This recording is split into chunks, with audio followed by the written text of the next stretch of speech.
오전에 하나님 말씀은 요한계시록 3장 14절부터 22절까지입니다. 자, 이해를 돕는 차원에서 14절부터 22절 읽을게요. 라오디케아인들의 교회 천사에게 편지하라. 아멘이시오. 신실하고 진실한 증인이시며 하나님의 창조를 시작하신 분이 이 일들을 말씀하시느니라. 내가 내 행위를 아노니 내가 차지도 아니하고 덮지도 아니하도다. 나는 내가 차든지 덮든지 하기를 원하노라. 내가 그처럼 미지근하여 차지도 아니하고 덮지도 아니하기 때문에 내가 너를 내 입에서 토해 내겠노라. 내가 말하기를 나는 부자며 부요하고 아무것도 부족한 것이 없다고 하지만 너는 비참하고 가련하며 가난하고 눈멀고 헐벗은 것을 알지 못하는도다. 내가 너에게 권고하노니 내게서 불로 단련된 금을 사서 부요하게 되고 흰옷을 사서 입음으로 너의 벌거벗은 수치를 드러내게 하며 또 안약을 내 눈에 발라보게 하라. 내가 사랑하는 자마다 책망하고 징계하노니 그러므로 열심을 내고 회개하라. 보라, 내가 문 앞에 서서 두드리노라. 누구든지 내 음성을 듣고 그 문을 열면 내가 그에게로 들어가서 그와 함께 먹으며 그도 나와 함께 먹으리라. 이기는 자에게는 내가 내 보좌에 나와 함께 앉을 자격을 주리니 이는 내가 이겨서 나의 아버지와 함께 그의 보좌에 앉은 것과 같으리라. 귀 있는 자는 성령께서 교회들에게 말씀하시는 것을 들을지어다. 이렇게 기록되어 있죠. 여러분, 이 구절을 읽을 때 좀 충격을 좀 느끼지 않으세요? 하나님이요 토해버리겠다는 거예요. 그러니까 하나님은 이런 교회를 보면요 구역질이 나시는 거예요. 오늘 설교의 제목은요 하나님께서 역겨워하시는 교회예요. 이 땅에 살고 있는 그 어떤 교회나 어떤 성도들도요 하나님께 인정받으려면 이러한 교회가 되면 안 돼요. 오늘 여러분 이 경고의 말씀을 잘 유념해야 한다, 그죠? 요한계시록 2장부터 3장에 언급되는 소아시아 7교회들은 영적으로 사도들의 시대부터 휴거 때까지 2000여 년의 신약 교회사를 대변하고 있습니다. 에베소 교회가 AD 33년부터 100년까지 초대 교회 시대의 특징을 나타낸다면 라오디케아인들의 교회는 끝에 있잖아요, 그렇죠? AD 1900년부터 교회가 휴거될 때까지의 시대적인 특징을 보여주고 있다, 이거죠. 이 말인즉 현재 우리가 살고 있는 이 시대 라오디케아인들의 교회에 해당이 되고요. 특히 우리는 이 시대의 끝 휴거가 임박한 시점에 서 있다는 점을 유념해야 합니다. 이에 우리는 이 교회에 관해서 잘 알아야 한다, 이거죠. 라오디케아 이 단어의 뜻은 시민의 권리라는 뜻이에요. 시민의 권리. 자, 교회가 시민의 권리, 즉 인권을 중점으로 둔다는 것입니다. 하나님께서 세우신 교회에 인간의 권리가 웬 말인가 이거예요. 교회는 오직 하나님의 권위를 중심으로 사역을 수행하는 곳입니다. 그 권위는 어디서 나오는가요? 다름 아닌 하나님의 말씀이 성경에서 나오는 거예요. 교회는 성경을 기초로 해서 성경을 최종 권위로 삼고 실행을 해야 됩니다. 그런데 이 교회 시대는요 하나님의 권위를 취해버리고 인간의 권리가 그 자리를 차지해버린 시대예요. 다시 말해 성경의 절대적인 진리의 말씀이 아닌 다수의 인간들의 권리와 선호 등에 좌우되는 교회 시대인 것이에요. 오늘날 이 시대의 영적인 현 주소라 이거죠. 라오디케아 교회 이전에 있었던 시대는 무슨 시대였는가? 필라델피아 교회 시대예요. 여러분 바로 앞에 요한계시록 3장 8절부터 거기 나오죠, 그렇죠? AD 1500년대부터 시작해서 무려 400여 년 가까이 개혁과 부흥의 꽃을 피운 찬란한 시대였습니다. 우리가 잘 아는 마틴 루터 종교 개혁을 일으켰죠. 그것을 시발점으로 해서 AD 1611년 전 세계 부흥과 복음화의 기반이 된 킹 제임스 성경이 출간이 됐죠. 그 이후로 이 성경을 기초로 해서 저명한 부흥사들, 설교자들, 목사들이 대서양을 횡단하며 복음과 진리를 확산시켰습니다. 주님은 그 시대에 계시록 3장 8절에 따르면 열린 문을 두었다 그랬어요. 열린 문. 그리고 적은 능력을 가지고서도 진리의 말씀을 지켰던 신실한 교회들이 있던 시대였습니다. 말하자면 이 당시의 교회들은 최종 권위를 바른 성경인 하나님의 말씀으로 두었던 것이에요. 아니 왜 필라델피아 교회 시대에 그렇게 개혁과 복음화가 잘 이루어졌는가 이거예요. 한 가지예요. 바른 성경을 최종 권위로 삼았기 때문에 그런 일이 난 거예요. 그런데 활짝 열렸었던 복음과 선교의 효과적인 문, 고린도서 16장 9절의 표현에 따라서 그 문이 그만 교회들의 배교로 닫히고 말았습니다. 그 배교의 물결이 출렁이게 된 것은 바로 변개된 성경이 출간되었던 시점이에요.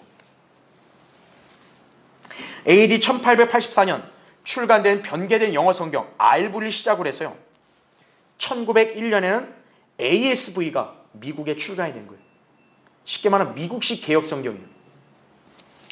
이후에 각종 변개된 성서들이 신학교들과 교회들을 휩쓸어서 엄청난 영적 파멸과 대배교를 초래하게 된 것입니다. 복음의 불씨가 그 뜨거웠고 그 찬란했던 복음의 불씨는 한순간에 꺼져버렸고요. 말씀으로 인한 열정이 식어버렸고요. 급기야는 교회들이 성별의 위치를 상실하고 세상과 연합하기에 이르렀다 이거죠. 결국 마지막 교회인 이 라오디게아 교회 시대 배교가 절정을 이루는 상태에서요. 어느 날 교회의 휴거가 일어나면 이제 2000여 년의 교회 시대는 막을 내리게 되는 것이다 이거죠. 자, 너무 극단이지 않았나요? 필라델피아 라오디게아 교회, 그렇죠? 네. 활짝 열렸던 문, 우리가 사는 이 라오디게아 교회 시대는 다 닫혀버린 거예요. 라오디게아 교회들의 심각한 문제는 무엇입니까? 하나님이신 주 예수 그리스도의 권리는 온데간데 없고 성경의 진리를 믿지 않는 것은 물론이거니와 오히려 성경적 교리와 예언에 전혀 반응하지도 않는 미지근한 상태에 있다는 거예요. 그게 가장 큰 문제예요. 심지어 주 예수 그리스도를 교회 밖으로 내쫓아 버리기까지 한다 이거죠. 아, 예수님 여기 있으면 골치 아파요. 아, 거추장스러워요. 좀 나가세요 이거예요. 우리가 대장할래요 이거죠. 우리 마음대로 할래요 이거죠. 그래서 참 희한하게도요. 주님은 지금 이 교회 밖에서 문을 두드리며 자신을 영접하라고 촉구하고 있는 것입니다. 교회의 머리이신 분인데 오히려 교회 밖으로 내쫓기신 거예요. 그게 라오디게아 교회예요.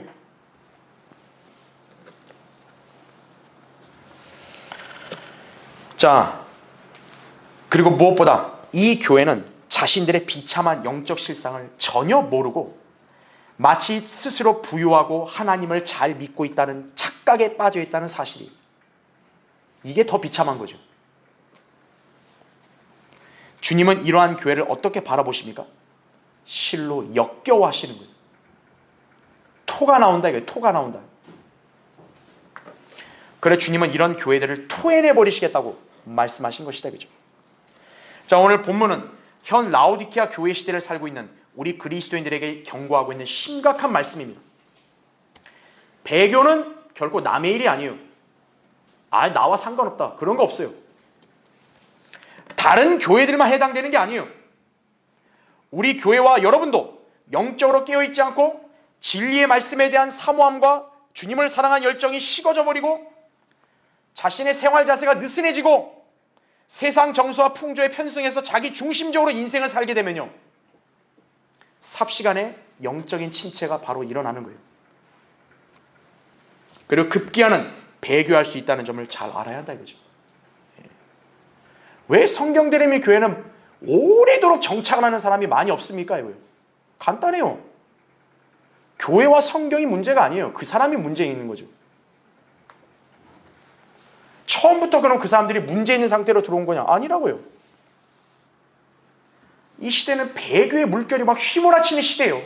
거기에 휩쓸려 떨어져 버린 거예요. 배교의 물결은 저기 가짜 교회들만 치는 거 아니에요. 하나님의 교회도 이렇게 휘몰아칠 때가 있다 이거죠. 하나님의 교회가 이렇게 열정이 식고 말씀을 사모하지도 않고 또 이기적으로 자기중심적으로 인생을 산다 이거죠. 성경의 진리를 무시해버리고, 그러면 하나님께서도요 그러한 성도들, 또 그러한 성도들이 모인 교회를 역겨워하시는 거예요. 우리는 오늘 말씀을 통해서요 이러한 교회의 특징을 잘 유념해서 우린 절대로 비참한 성도가 되지 않도록 주의해야 한다 이거죠.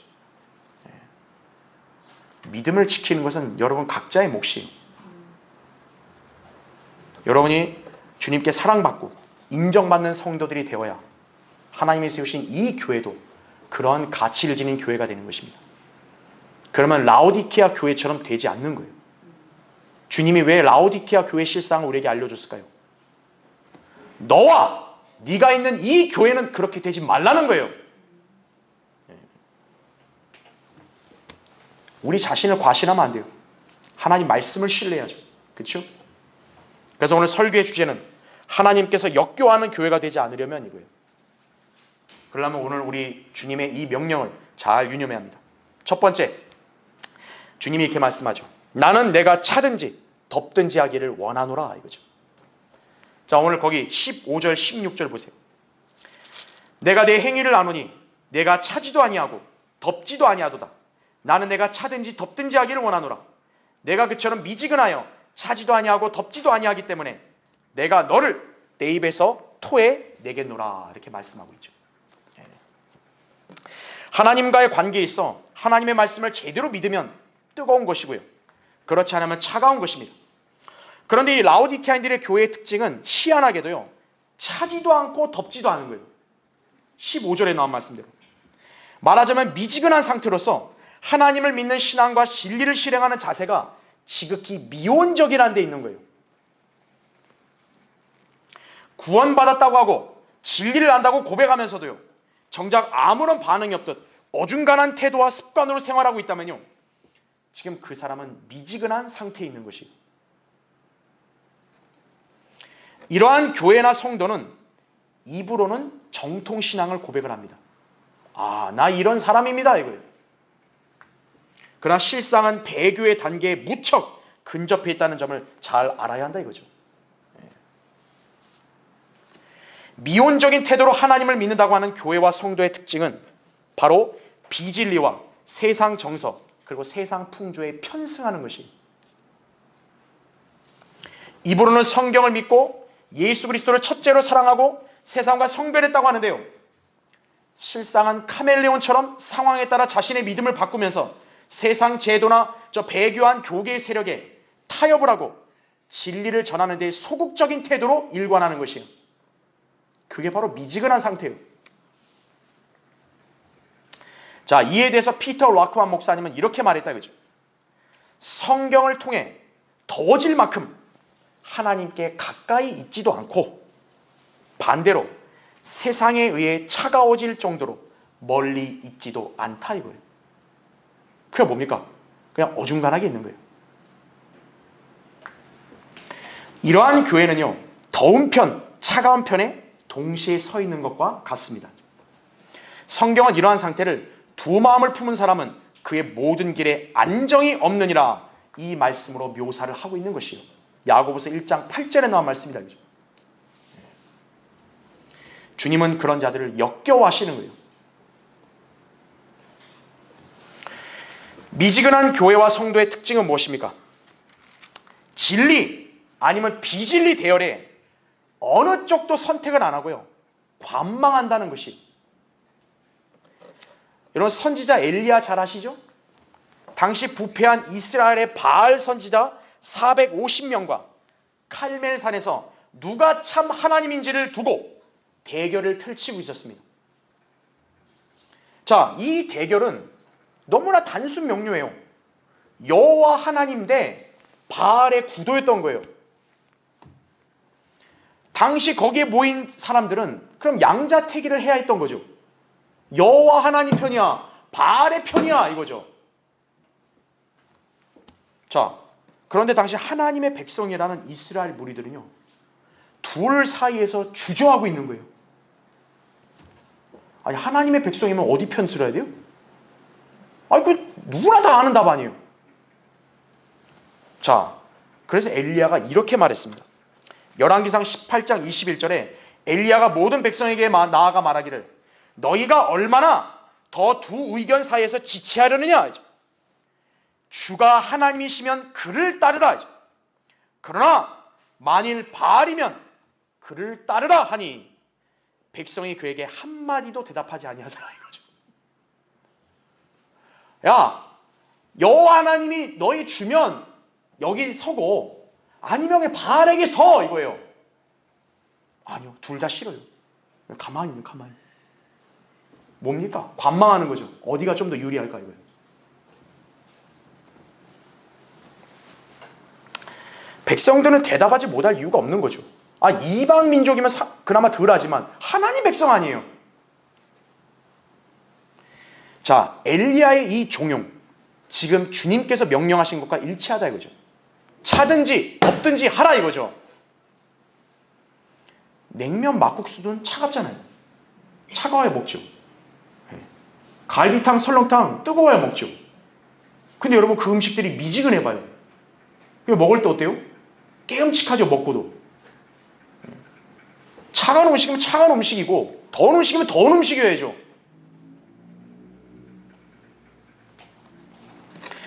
왜 구원받은 그리스도인이라고 하면서도 예수 그리스도를 사랑하는 열정이 뜨겁지 않은가요? 왜 바른 성경을 통한 진리의 지식과 위대한 말씀을 접하여 알았는데도 반응이 나오지 않는가 이거예요. 둘 중에 하나예요. 살아있는 하나님 말씀이 그 사람 안에서 실제로 역사하지 않았든지 아니면 자기 안에 양심이 화인 맞아서 반응할 수 없는지 둘 중 하나예요. 데살로니가전서 2장 13절과 디모데전서 4장 2절에 하신 말씀이라 이거죠. 예레미야 선지자는요, 한때 극심한 박해로 인해 낙심을 해서 나 이제 주님을 증거 안 할래요. 그렇게 자기가 딱 결심했던 적이 있었어요. 그런데 그런 예레미야가 다시금 주님을 증거할 수 있게 된 요인은 하나님의 말씀 때문이었다 이거죠. 여러분 잠깐 찾아볼까요? 예레미야 거기 20장 한번 보세요. 예레미야 20장 거기 7절부터 제가 9절을 읽겠습니다. 오 주여, 주께서 나를 속이셨으니 내가 속았나이다. 주께서는 나보다 강하시며 이기셨나이다. 나는 매일 조롱 속에 있으니 모두가 나를 비웃나이다 이거죠. 그러니까 예레미야가 하도 고난과 박해가 극심하니까 하나님 앞에서 투덜대는 거예요. 하나님 나 속였어요. 이러려고 나를 하나님 사역에 이렇게 임하신 거예요? 이거죠. 그러면 8절 보세요. 이는 내가 말하고 내가 부르짖으며 내가 폭력과 약탈을 부르짖었음이니 주의 말씀이 날마다 나를 치욕과 조롱거리로 만들었음이니다 이거죠. 네. 자 9절 보세요. 예레미야가 속으로 말한 거예요. 그때 내가 말하기를 나는 그를 언급하지 아니하고 더 이상 그의 이름을 말하지 아니하리라 하였으나 나오죠. 선지자인데 나 하나님 말씀 더 이상 얘기 안 할 거야 이제. 다시는 얘기 안 할 거야. 자 그랬는데 보세요.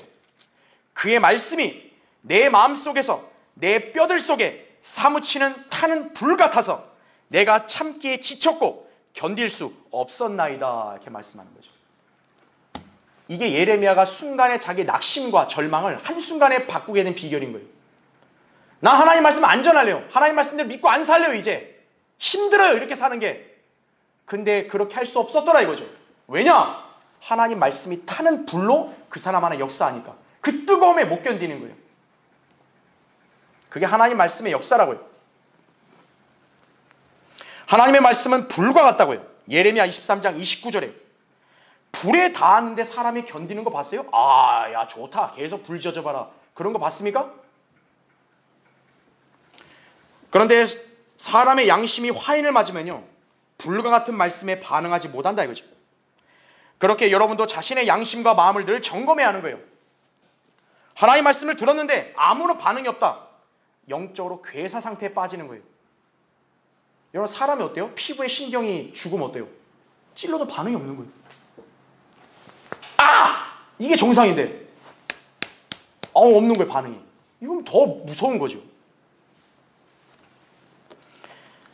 여러분이 설교나 강의를 들었을 때요 찔림을 느낀다 이거예요. 저 말씀을 내가 못 따르니까 너무 하나님 앞에 죄송하고 너무 힘이 든다. 그럼 오히려 여러분 가능성이 있는 거예요. 하나님 말씀 들었는데 뭐야 그냥 실컷 얘기해 보세요. 오늘날 믿지 않는 죄인들이 다 그런 반응이죠. 양심에 화인 맞아버린 거예요. 그럼 가망성이 없어요, 그 사람은. 인도에서 나병 환자들을 돌보고 복음을 전하고 있었던 폴 브랜드 박사가요, 어느 날 문득 자신도 나병에 걸려 죽을 수 있다는 생각이 들어서 불안했던 적이 있었다고 합니다. 왜냐하면 어느 날 자신의 뒷발꿈치가요 무감각해지는 것을 느꼈다 그래요. 이거 나 감각이 안 느껴지네. 혹시 내 신경이 죽었는가? 굉장히 불안했다 그죠. 그래서 그는 즉시요 주사 바늘로 찔러본 거예요. 그랬더니 커다란 아픔을 느낀 거예요. 아픔을 느낀 거예요. 결국 눈물을 흘리면서요, 이것을 뭐라고 표현했냐, 축복된 아픔이라고 이 사람 표현한 거예요. 감사합니다. 아프니까 감사합니다. 아픔의 감각을 느낄 수 있다는 건요, 나병에 걸리지 않았다는 증거거든요. 이 사람 나병 걸리지 않은 거예요. 네. 하나님 말씀이 칼이다 이거예요. 찔르면 아파야 돼요. 그럼 반응할 수 있는 거예요. 여러분의 영적인 감각도 살아있어야 한다 이거죠. 그러면 여러분 뜨거운 하나님의 자녀로 사는 거예요. 네. 감각이 없는 사람은 미지근하게 사는 거예요. 자, 주님은 단호하게 말씀하신다 이거죠. 나는 내가 차든지 덥든지 하기를 원하노라 이거죠. 주님, 요새 시대가 어느 시대인데 무슨 이렇게 이념식으로 극단으로 나누니까 그냥 실용적이고 중도로 가야죠. 그런 거 없다 이거죠. 하나님은 극단이에요. 뜨겁든지 차든지 해 이거예요. 중간에서 상황을 봐가면서 간에 붙었다 쓸개 붙었다는 기회주의자들을 하나님 몹시 싫어하시는 거예요. 여러분 인간 사회에도 저 기회주의자들 아주 혐오하죠 우리가. 여의도에 제일 많잖아요 기회주의자들이, 그죠? 영적으로 미지근한 자들을요 주님께서는 토해내겠다고 하신 거예요. 어정쩡하게 처신하는 교회와 성도, 주님께서 역겨워하시는 거예요. 배교의 문턱에 지금 근접해 있는 거예요 그 사람은. 주님은 더우려면 덥든가 아니면 차가워지라고 그렇게 단호하게 말씀하는 거예요. 하나님을 믿으려면 성경대로 온전하게 믿고 열정을 다해 그분을 섬기고 진리를 실행하든가 아니면 아예 안 믿는 게 낫다. 이게 성경적 관점인 것이에요. 왜 우리 성경대로 교회가 이 지역에 있냐 이거예요. 왜 우리는 일반 교회랑 달리 한글 킹제임스 성경 믿고 실행하냐 이거예요. 우리는 하나님을 제대로 믿는 뜨거운 편에 속하기 때문에 그러는 것이. 우리는 사람들 비위 맞춰가면서 또 눈치 봐가면서 어중간하게 안 한다 이거죠. 하나님의 말씀은 그럴 바에는 차라리 차가워지라고 말씀하시는 거예요.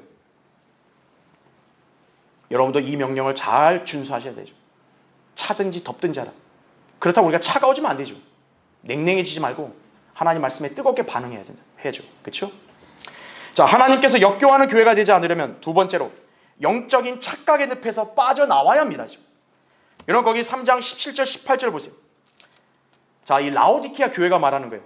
나는 부자며 부유하고 아무것도 부족한 것이 없다고 하지만, 자, 이게 주님이 말씀하는 거예요. 너는 비참하고 가련하며 가난하고 눈멀고 헐벗은 것을 알지 못하는도다. 내가 너에게 권고하노니 내게서 불로 단련된 금을 사서 부유하게 되고 흰옷을 사서 입음으로 너의 벌거벗은 수치를 드러내지 않게 하며 또 안약을 내 눈에 발라보게 하라. 이렇게 말씀하고 있는 거죠. 라오디키아 교회의 특징은요, 물질적인 부가 곧 경건함과 하나님께로부터 복을 받았다는 징표로 여긴다는 데 있는 것이. 하나님 잘 믿고 있어요? 증거가 뭐예요? 이렇게 돈 보세요. 하나님 복 줘가지고 이렇게 누리는 거 보세요. 이거다 이거죠. 이익이 곧 경건이라 생각하는 그런 사람들이 모인 곳이 작금의 배교한 교회들이다 이거죠. 디모데전서 6장 5절에 나온 말씀대로. 이러한 교회들은 엄청난 부를 자랑합니다. 헌금 액수, 화려한 건물, 보유 자산을 근거로 자신들이 하나님을 잘 믿고 있다고 착각을 하는 것이에요. 오늘 라오디키아 교회가 뭐예요? 나 부자다 이거예요. 나 부족한 게 없다 이거예요. 현재 배교한 교회들이 지니고 있는 발상은 바로 기복신앙인 거죠. 예수 잘 믿고 있다. 그러면 복을 받아 떼부자 된다 이거죠. 당신 가난해? 당신은 예수를 잘 안 믿고 있는 거야, 이거죠. 자, 이러한 교회들과 교인들의 발상은 하나님께서 인정하시고 복을 주신 증거가 바로 수많은 사람들이 기독교인이 됐다라는 것에다가 갖다 붙이고 있는 거예요. 특히나 자기네 교회에 사람이 많이 왔으면 이건 하나님의 복으로밖에 설명할 방법이 없다, 이거죠. 현재 이 나라 개신교 인구가요, 약 1천만 명에 이른다는 통계가 한때 발표된 적 있죠. 교회들도 5만여 개가 있다고 합니다. 특히 대형 교회 숫자가 많은 도시를 이렇게 조사했는데 대한민국 서울이 전 세계 3위에 오른 거예요. 자, 교회 숫자는 그런데 대형 교회 출석 교인 숫자를 집계해 봤더니 세계 1위가 대한민국이에요. 아, 영예롭네요. 그렇죠? 자, 2위를 기록한 나이지리아 라고스라는 도시는요, 대형 교회에 출석하는 교인 수가 34만 6,500명이었어요. 이런 서울은 몇 명인 줄 아세요? 2배 이상인 82만 5천 명이 기록된 거예요. 서울의 대형 교회 다니는 사람들 숫자가. 경기도 안양은 7만 5천 명이래요. 그래서 전 세계 7위에 올랐대요. 대한민국은 전 세계 10위권 중에 두 개 도시가 그 안에 들어간 거예요. 이 조그마한 땅덩어리 나라에서요. 외형만 놓고 보면 마치 필라델피아 교회 시대의 복음의 물결이 이 나라를 뒤덮은 것처럼 보이죠. 그러나 여기에 집계된 수치에는요, 과장된 측면이 없잖아 있다 이거죠. 네. 특히나 여기 가운데는 저는 잘 몰랐는데 무슨 가나안 교인이라 그러나? 그게 이제 교회 안 나간 사람들을 가나안 교인이라 그래요. 거기 다 포함된 거예요. 뻥튀기 된 거죠. 그리고 더 중요한 게 뭐냐? 실상은 성경대로 믿고 실행하는 참된 성도의 숫자는 거의 포함되지 않았다는 거예요. 영적인 안목을 지니고 성경의 진리를 아는 성도는 이 수치의 허상을 우리는 즉각 발견할 수 있는 거예요. 네. 우리는 거기에 막 입 벌리고 우와 이러지 않는다고요. 오히려 개탄스러운 거죠. 라오디키아 교회 시대에 배교한 교회들과 교인들 모두 스스로 부유하고 아무것도 부족함이 없이 하나님을 잘 믿고 있다고 확신을 한다 이거예요. 그런데 주님께서는 충격적이게도 그런 사람들을 향해서 너는 비참하고 가련하며 가난하고 눈멀고 헐벗은 걸 너는 모르는구나 이거죠. 야, 이거 진짜 정신이 나갈 노릇이죠. 자, 왜 모를까요? 하나님의 관점과 인간의 생각이 판이하게 다르기 때문에 그런 거예요. 네. 하나님께서는 이 땅에 이 썩어질 물질을 무가치하게 보시는 거예요. 하나님이 대형교회에 막 웅장한 건물 지면 우와 야 잘했다 우리 하나님 이러신 분이에요? 이제 이건 내 거다 우리 하나님 그러신 분이에요? 이 땅에 있는 재산, 자산 다 썩어질 것들이에요. 하나님은 썩어질 것들에 가치를 안 두시는 거예요. 근데 이 교회들은 그런 걸 자랑하는 거예요. 그리고 아무리 많은 숫자라고 해도요, 하나님은 쭉정이를 인정하지 않으십니다. 예레미야 23장 28절에 쭉정이가 미래에게 무엇이겠냐? 아무것도 아니에요. 하나님은 소수의 알곡을 쭉정이 몇 트럭보다 더 귀히 여기시는 분이에요. 교회의 크기, 숫자, 재정적인 부유함을 자랑하는 교회들 바로 착각의 늪에 빠져있는 비참한 자들이다 이거죠. 그러니까 주님이 너는 비참한 자들이라는 거예요. 주님은 이러한 자들을 역겨워하신다 이거죠. 자, 착각에 빠진 교회들에는 무엇이 없습니까? 일단 주님이 이들에게 명령하시는 것은 금을 사라 그러죠. 금. 아니 재산이 있는데 왜 금이 없습니까? 자, 성경에서 금이라 했을 때는 불로 단련된 금, 바로 믿음을 가리키는 것이 베드로전서 1장 7절에 믿음의 시련이 없어져 버리는 금보다 훨씬 더 귀하다 그러죠. 하나님께서 귀중히 여기시는 자산은 바로 믿음이라고 그러죠. 그런데 성경적 진리에 근거하여 어떤 시련에도 흔들리지 않고 타협하지 않는 이 믿음이 배교한 교회들에는 결여되어 있는 거예요. 그래서 이 사람들은 진정한 금이 없는 거예요. 그러니까 자기들은 부유하다고 하는데 하나님 보실 때 뭐예요? 가난한 거예요. 가난한 거예요. 배교한 성도들은 피차 일반이에요.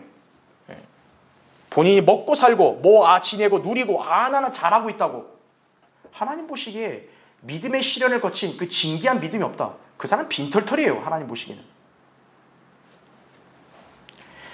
또한 착각에 빠진 배교한 자들, 스스로 벌거벗은 상태라는 점을 몰라요. 여러분 다른 사람이 이 뻘거벗고 다니면서 자기 옷 입고 다닌다고 하면 얼마나 나쁘구려요. 우리가 봐도. 하나님 보시기에 그런 거예요. 이 교회들이. 그래서 주님은 뭐라고 명령하십니까? 흰옷을 사서 입으라고 명령하죠. 흰옷은 요한계시록 19장 8절에 보면 세마포, 성도들의 의를 가리키는 거예요.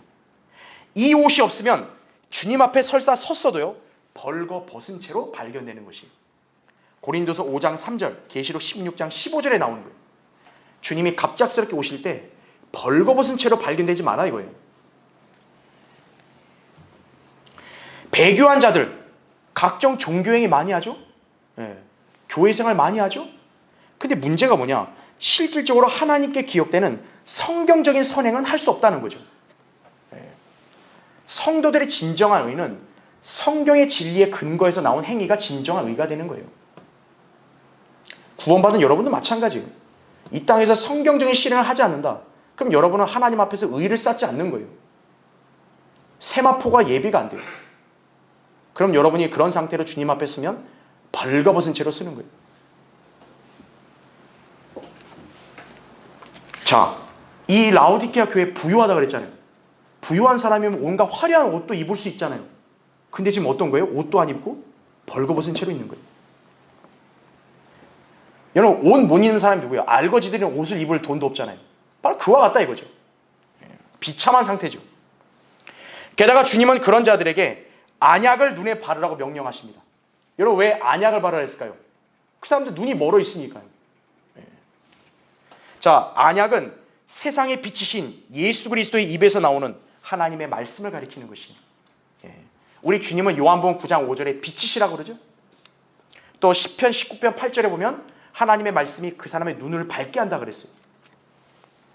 자, 배교한 자들은 변개된 성경으로 눈멀어 있기 때문에 바른 성경의 빛으로 자기의 눈을 밝게 해야 한다 이거죠. 또한 성경적인 믿음과 덕, 지식, 절제, 인내, 경건, 형제 우애, 사랑. 여러분, 변개된 성경을 든 사람들이 이런 거 할 수 있을까요? 못하는 거예요. 그래서 베드로서 1장 9절에 보면 그런 사람들은 눈멀어 있다라고 말씀하는 거예요. 눈멀어 있다. 비성경적인 실행을 할 수밖에 없는 거죠. 이 때문에 그들은 모두 영적 소경들인 것이에요. 성경대로 믿는 그리스도인들도 바로 이 원칙을 잘 준수해야 되는 거예요. 우리 자신이 영적인 안목으로 지금 잘 보고 있는가를 봐야 돼요. 자, 배교한 교회들과 교인들, 어차피 원래 그러느냐고 그렇다 쳐도요, 구원받은 그리스도인들이 이러한 영적인 착각의 늪에 빠져서는 안 된다 이거죠. 영적 상태를 여러분 자신이 올바로 직시를 해야 돼요. 이 땅에서 부유하게 사는 것뿐만 아니라 먹고 사는 일에만 몰두하지 말고 하늘의 보화를 쌓고 그것을 바라보는 일을 더 힘써야 되는 것이에요. 그거를 등한시하죠. 그 사람은 영적으로 심각한 상태에 있는 거예요. 썩어질 것들, 그런 것들에 집착을 하고 산다 이거예요. 하늘에서 앞으로 주님이 예비해 주시는 그 상급과 보화를 바라보지 않고 이 땅에서 순간 그냥 먹고 누리며 즐기고 사는 것, 그거에 몰두해버리는 사람은요, 그 사람 하나님 보시기에 비참한 사람인 거예요. 누가복음 12장 21절에 이런 말씀이 있죠. 자신을 위하여는 보물을 쌓아두고 하나님 앞에 부유하지 못한 자는 어리석은 자라고 말씀하고 있죠. 여러분, 예수님이 어리석은 자의 비유가 뭐였어요? 자기가 창고 곳간을 넓혀가지고 막 수확을 많이 해서 재산 쌓고 내일은 뭐하고 이렇게 한다 그랬잖아요. 하나님이 그 자를 어리석은 자라 그랬죠. 왜요? 자기의 앞날을 예비하지 않고 순간에 그 썩어질, 없어질 부에 집착을 했기 때문에 그런 거예요. 여러분이 이 땅에서 생계와 가정생활을 누리는 것은 주님을 섬기고 성경적인 믿음으로 행함으로써 주님 앞에서 부유한 자로 인정받기 위함인 것이에요. 썩어질 이 생의 삶이 아니라 실제적이고 영원히 지속될 부를 추구해야 하나님의 관점에서 올바른 자녀로 사는 거예요. 그걸 잘 알아야 돼요. 한번 찾아볼까요? 여러분 디모데전서 6장 한번 보세요. 이 땅의 생활 수준이 자기가 하나님 앞에 마치 잘 믿고 복받아서 이런 거다, 그렇게 맹신하면 안 되는 거예요. 하나님 보시기에 진정으로 부유한 사람이 돼야죠. 자, 디모데전서 6장 거기 17절부터 19절 볼게요. 이 세상에 있는 부유한 자들에게 명하여 마음이 교만해지지 말고 불확실한 재물을 신뢰하지 말며 오직 우리에게 모든 것을 풍요하게 주셔서 향유케 하시는 살아계신 하나님을 신뢰하라고 하라죠. 그 다음 잘 보세요. 곧 그들이 선을 행하고 선한 일에 부유하며 기꺼이 나누어주고 아낌없이 베품으로써 자신들을 위하여 오는 때를 대비한 좋은 기초를 쌓도록 하라. 이는 영원한 생명을 붙들기 위함이라, 이렇게 말씀하는 거죠. 하나님이 여러분에게 무언가를 주셨다 이거죠. 그럼 여러분의 만족을 왜 지금 그렇게 누리고 이 땅에서 사는 것을 중점 두라, 이게 아니에요. 다가올 때를 대비하라 이거예요. 다가올 때를. 이 땅에 여러분 신앙생활 왜 합니까? 다가올 때를 대비하는 거예요. 그걸 기억해야 합니다. 자, 하나님께서 역겨워하는 교회가 되지 않으려면 마지막 세 번째로, 보라 내가 문 앞에 서서 두드리노라 말씀하죠. 여러분 요한계시록 3장 19절 21절 보면요, 내가 사랑하는 자마다 책망하고 징계하노니 그러므로 열심을 내고 회개하라.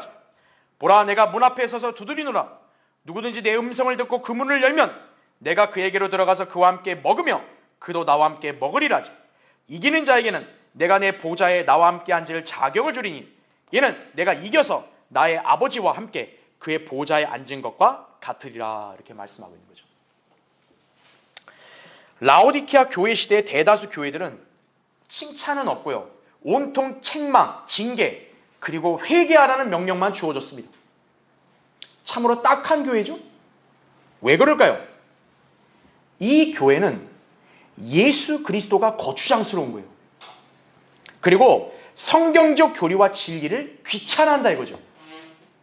아, 성경 얘기 너무 하지 말라고, 그만 좀 교리 얘기하라고, 왜 재미없게 그런 얘기 하냐 이거예요. 그러다 치워버려. 그럼 교회 와서 뭐 해야 되죠? 아, 신나게 경배 찬양하자 이거죠.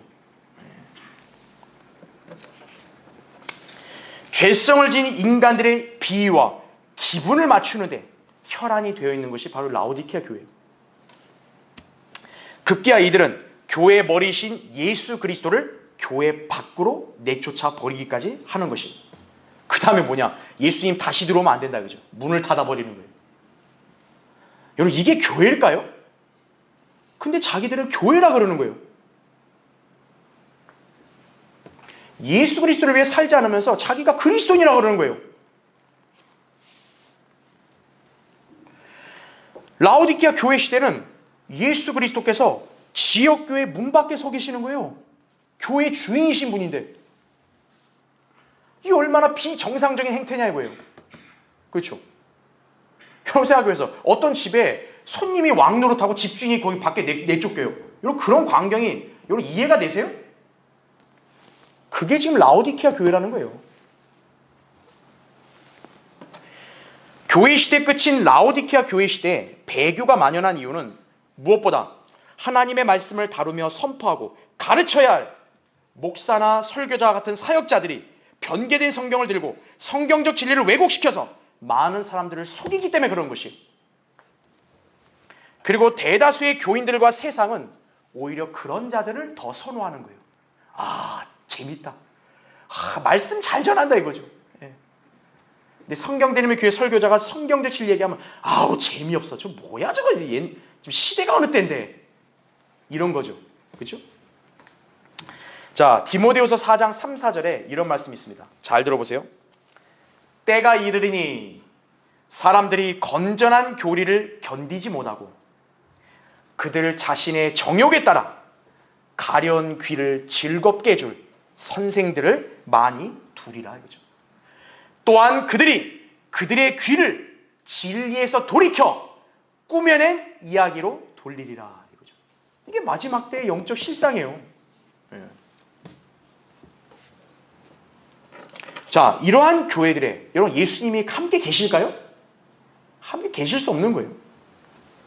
이 교회들은 예수님을 교회 밖에 세워두고 문을 닫아버렸다 이거죠. 결국 교회 머리이신 분이 안 계신 비참한 교회로 전락해버리는 거예요. 자, 주님께서는 이러한 교회 시대에 무엇을 하십니까? 주님께서는 그 교회 문을 두드리면서 그 문을 열고 그분을 영접하라고 말씀하고 계시는 것이에요. 여러분, 오늘 우리가 읽었던 이 계시록 3장 20절은 우리가 흔히 이제 복음 전할 때 이걸 인용하거든요. 예수님 영접하는 거. 근데 교리적으로 사실 이거는 복음 전파에 해당되는 게 아니고 지역교회에게 적용되는 말씀이거든요. 예. 누구든지요, 주님의 음성을 듣고 문을 열면 그리스도께서 그 사람에게 들어가서 그와 더불어 교제하시겠다고 약속하셨습니다. 예. 지금 이 라오디게아 교회 시대는 그거예요. 교회들이 지금 엉망인 상태인 거 알면 회개하고 다시 문을 열어서 예수님을 영접해야 되는 거예요. 진리를 받아들여야 되는 거예요. 그게 살 길이에요. 누가 문 밖에 서 계신 주님을 맞아들일 수 있습니까? 가짜 교회나 가짜 목사를 신뢰하는 사람은 맞아들일 수 없어요. 성경대로 예수 그리스도의 복음을 믿어서 예수님을 자신의 구주로 영접한 그리스도인들만이 예수님을 맞아들일 수 있는 거예요. 그럼 주님이 그 사람 안에 들어가신다. 그와 함께 하신다 이거죠. 요한복음 1장 12절에 나온 말씀이죠. 그런데 작금의 배교한 교회들에서 바른 성경을 치워버리고 예수님을 최종 권자에서 내쫓았는데요. 여러분, 과연 그 교회들이 문 열고 예수님을 맞아들이겠어요? 자기들이 왜 예수님을 밖으로 내보낸 거예요? 자기들 비위 안 맞으니까 내보냈는데 다시 예수님을 맞아들인다고? 그런 교회들이 그렇게 하겠어요? 불가능하다고요. 그렇기 때문에요, 배교한 교회 안에 죽치고 앉아있는다고 해서 능사가 아니에요. 교회나 목사만을 맹신하고 아무것도 하지 않으면요, 그 사람은 구원받지 못한 채 멸망하고 마는 것이에요.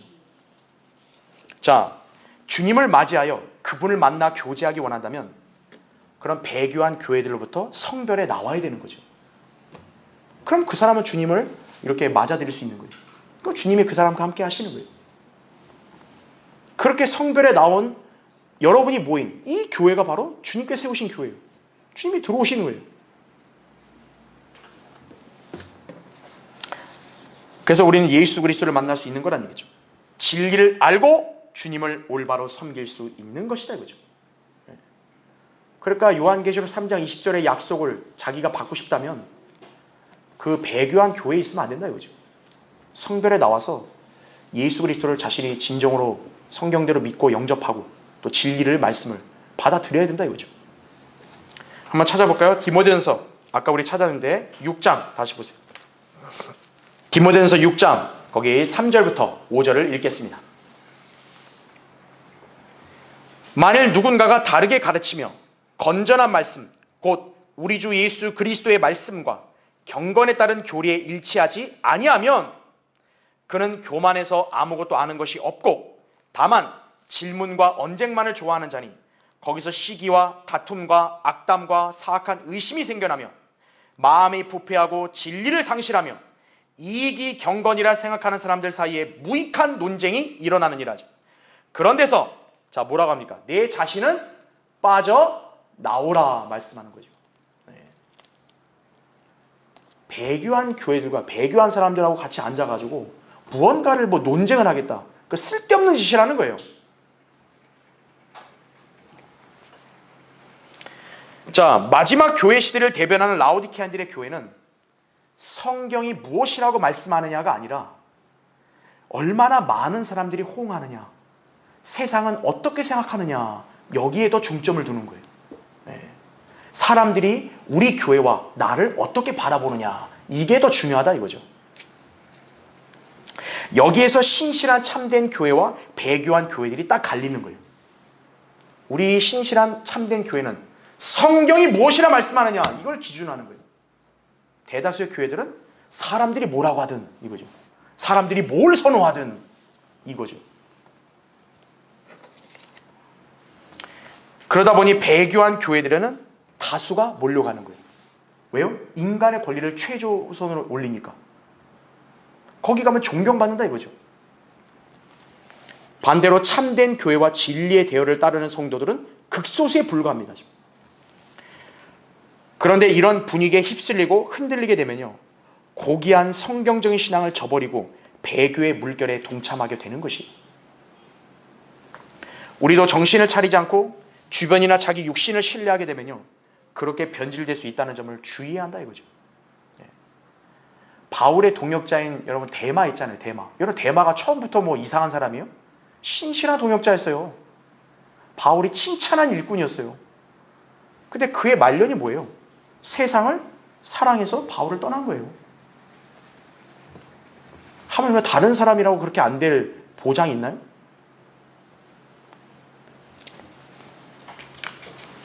미혹은 강하다 이거죠. 무엇으로 미혹하냐? 세상 다수의 숫자로 미혹을 하는 거예요. 이 수많은 사람들이 틀렸다는 말이냐 이거죠.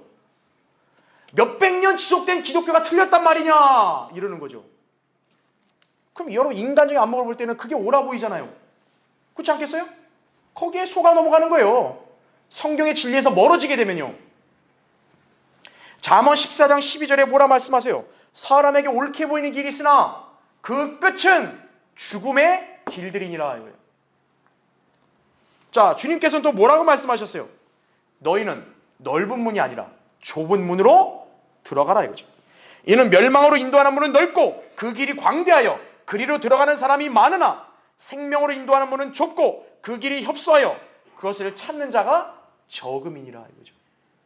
그래서 이 마지막 이 배교가 만연한 시대는 진리를 따르는 이 세력이 소수인 거예요. 길이 좁으니까요. 대다수가 성경적인 믿음과 바른 성경에서 떠나는 게 이 마지막 때 현실이에요. 그럼 성경에서는 성도들에게 뭘 명령할까요? 바울이 디모데에게 권고할 때 자주 쓴 표현이 뭡니까? 그러나 너는 이거죠. 너는 믿음을 지키라 이거예요. 지금 주님은 여러분에게 경고하시는 거예요. 우리가 살고 있는 라오디게아 교회 시대는 이런 풍조다 이거예요. 그러나 너는 여기에 휩쓸리지 마라 이거예요. 너는 여기에 동의하지 마라 이거예요. 성경적 믿음과 교리와 실행에서 이탈하면 안 된다 이거예요. 지금 이 시대는 물리적인 박해나 공격은 사실 없죠. 그것만 본다면 과거에 우리 믿음의 선배들보다 우리는 좋은 환경에 사는 거예요. 그런데 영적인 미혹과 속임수 또 시험은 오히려 더 거센 시대예요. 그래서 배교가 만연하고 영적으로 혼탁한 시대에 성경적인 신앙을 분별하고 지키기가 여간 쉽지 않은 거예요. 그러나 신실하게 주님을 섬기고 성경적 믿음을 지키며 진리의 길을 잘 달려간 성도에게는 주님께서 확실한 상을 예비해 주시는 것이, 오늘 본문 21절에도 뭐예요? 이기는 자에게는 보좌에 앉을 자격을 준다 그러죠. 여러분 보좌는 누가 앉는 거예요? 왕, 통치자가 앉는 거죠. 주님이 이 땅에 신실한 그리스도인들에게 예비하는 상이 뭐예요? 통치권이라고, 면류관. 그렇죠? 여러분이 주님을 위해 고난을 감당하고 성경적 신앙을 지키고 그분을 섬기면 천년왕국의 통치권과 관련된 유업의 상을 받게 되는 것입니다. 디모데후서 2장 12절에 우리가 참으면 우리도 그와 함께 다스릴 것이요 우리가 그를 부인하면 그도 우리를 부인할 것이라 이거죠. 골로새서 3장 24절에도 너희가 유업의 상을 주께로부터 받을 줄 알미니 너희가 주 그리스도를 섬기고 있음이라 이거죠. 바울은 신실한 성도들이 하나님의 나라를 상속받을 수 있음을 언급했죠. 이 점을 유념하고 살아야 우리는 배교한 교회나 또는 배교한 성도가 되지 않는 것이에요. 하나님 보실 때 역겨운 게 아니라 사랑스러운 그런 자녀가 되는 것이에요. 자, 결론을 맺겠습니다. 하나님의 관점과 인간의 안목은 완전히 상반됩니다. 라오디게아 교회는 인간적으로 보면 참으로 부유하고 풍족하다고 여겼지만요, 실상은 주님의 관점에서 볼 때 매우 가난하고 비참한 교회였습니다. 반면에 여러분, 인간적으로 비참하고 가난하게 보이는데 하나님의 관점에서 부유한 교회가 있었어요. 그게 어떤 교회였냐? 스머나 교회였어요. 요한계시록 2장 9절에 이런 말씀이 있습니다. 내가 너의 행위와 환난과 궁핍을 아노라. 오히려 내가 부요한 자로다. 이렇게 말씀하고 있는 거예요. 여러분, 인생에 맨날 고난과 궁핍만 있어봐요. 여러분 비참하다 느끼겠죠. 근데 하나님은 뭐예요? 오히려 네가 더 부요하다 이거예요. 이 교회는 엄청난 박해와 고난을 당하면서 매우 힘든 교회였는데 주님은 그 교회가 부유하다 칭찬하셨다 이거죠. 그 이유는 하나님의 관점에서 진귀한 영적 자산이 그 교회에 있었기 때문에 그런 거예요. 반면에 배교한 라오디케아 교회는 뭐예요? 물질은 있는데 진귀한 자산이 없는 거예요. 우리는 이런 하나님의 관점을 바탕으로 신앙생활을 해야 되는 거예요. 잠언 13장 7절에 이런 말씀이 있다죠. 부유하나 아무것도 가진 것이 없는 자가 있고 가난하나 큰 재물을 가진 자가 있느니라 이거죠. 누구겠어요? 가난하나 큰 재물을 가진 자. 신실한 교회와 성도예요. 반대로 부유한데 아무것도 가진 것이 없는 빈털터리, 바로 배교한 교회들입니다. 라오디케아 교회들입니다. 자, 라오디케아 교회가 영적으로 비참하고 가난한 이유는 무엇인가요? 하나님의 말씀과 진리의 지식을 안 성도답게 뜨거운 가슴, 냉철한 이성으로 주님을 섬기고 진리를 실행하기는커녕 역으로 냉랭한 상태, 인간적인 감성으로 하나님을 믿으려고 했기 때문에 실패하는 거예요. 바른 성경을 치워버리고 성경적 교리와 지식을 경시하고 참된 경배와 섬김을 거부하는 자들이 작금의 대다수 교회들에 포진되어 있다 이거예요. 이러한 사람들은 물질적인 부, 자기 만족, 쾌락, 유익 이런 걸 우선시하면서 하나님을 믿고 교회에 다닌다고 하는 그런 사람들인 거예요. 그러니까 그런 사람들은 자기들이 잘하고 있다고 생각을 하는 거예요. 나는 괜찮다 생각하는 거예요. 왜? 내 인생과 내 삶과 내 주변은 문제가 없잖아 이거예요. 교회 다니고 있더니 술술 잘 풀리더라 이거예요. 문제가 없잖아. 잘 믿고 있는 거지 이거죠. 이 때문에 작금의 교회 시대를 배교가 만연한 시대라고 우리가 그렇게 부르는 것이에요.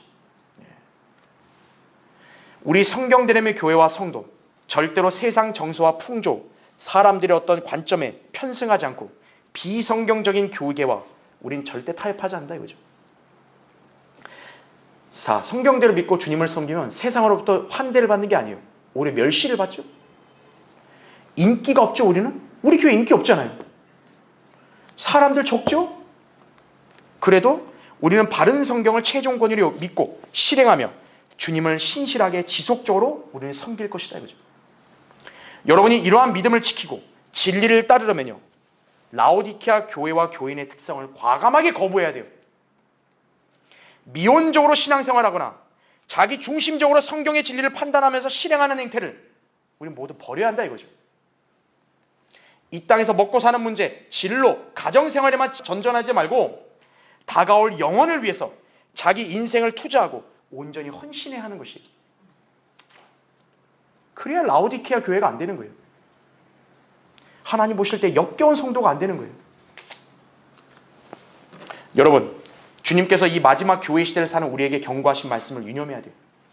마귀의 계략에 속아서 이생의 재산과 자기 만족에 연연하고 안주하면요, 그 사람은 영적으로 비참해지는 거예요.